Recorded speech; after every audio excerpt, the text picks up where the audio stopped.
Cina bungkam timnas Indonesia di kualifikasi Piala Dunia 2026. Kemenangan 2-1 atas timnas Indonesia di matchday keempat putaran ketiga grup C kualifikasi Piala Dunia 2026 zona Asia, Selasa, 15 Oktober 2024, menjadi hasil yang krusial bagi timnas Cina. Pelatih Cina, Branko Ivanovic, memuji semangat juang para pemainnya yang sukses meraih kemenangan perdana di kualifikasi fase ketiga ini.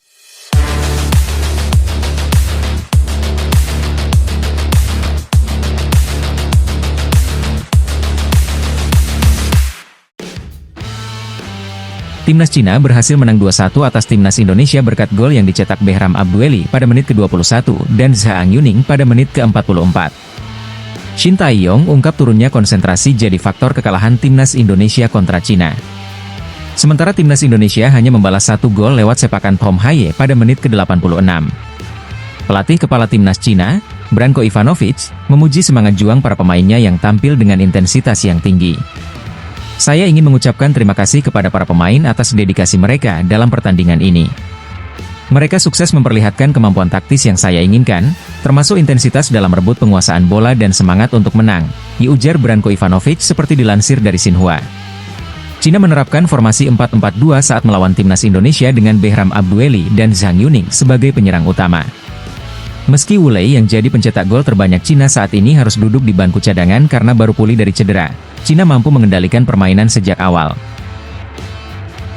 Emosi Zhang terlihat jelas setelah mencetak gol, mengingat ia dibawa oleh ayahnya untuk menyaksikan penampilan Cina di Piala Dunia 2002 saat masih berusia 5 tahun.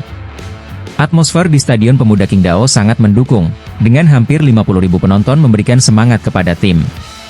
Ivanovic mengungkapkan rasa terima kasihnya kepada para pendukung, yang ia sebut sebagai pemain ke-12 di lapangan. Pelatih Indonesia, Shin Tae-yong, mengakui bahwa kedua tim memiliki semangat yang kuat untuk menang, tetapi Cina menunjukkan determinasi yang lebih besar. Shin Tae-yong pun bertekad untuk memperbaiki kesalahan yang terjadi, terutama dalam mempertahankan penguasaan bola saat Cina mencetak gol pertama. Kemenangan ini membuat Cina dan Indonesia kini memiliki 3 poin setelah 4 pertandingan di grup C yang dihuni oleh tim-tim kuat seperti Jepang, Australia, Saudi Arabia, dan Bahrain. Meskipun perjalanan masih panjang, hasil ini memberikan harapan baru bagi timnas Cina untuk terus bersaing di kualifikasi Piala Dunia.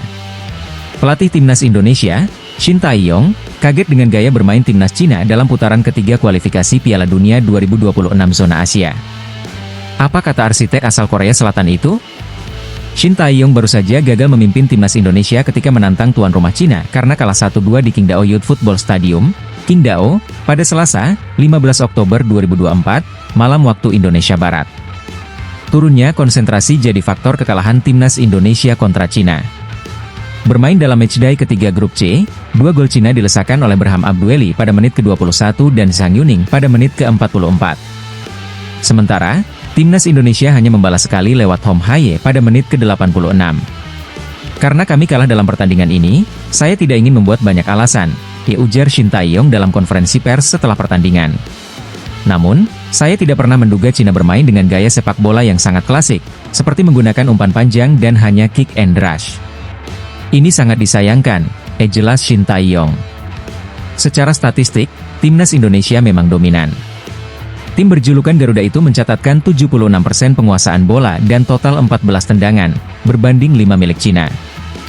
Nathan Choyaon dan kawan-kawan juga merangkum 506 operan berhasil dengan persentase 84%, sedangkan Cina hanya menorehkan 98 umpan sukses dengan persentase 51%. Penyebab timnas Indonesia kebobolan gol pertama Cina, kata Shin Tae-yong, didasari oleh kesalahan Shain Patinama yang gagal membiarkan bola keluar lapangan dan malah direbut oleh pemain lawan.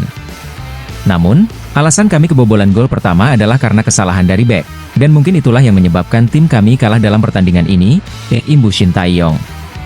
Jadi, saya sebenarnya tidak menghargai gaya bermain Cina.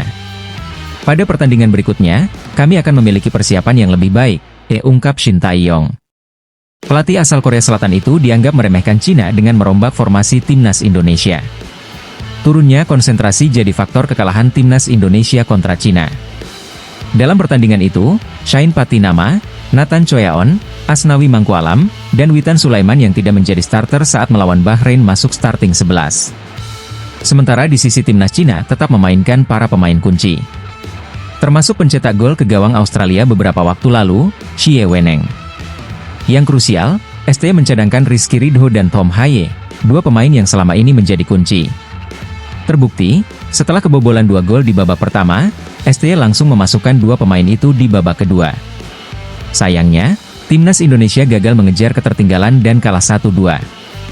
Suporter Timnas Indonesia di media sosial pun berharap ini menjadi pelajaran besar bagi sang pelatih, terutama dengan tidak berjudi dengan starting line up untuk pertandingan yang penting.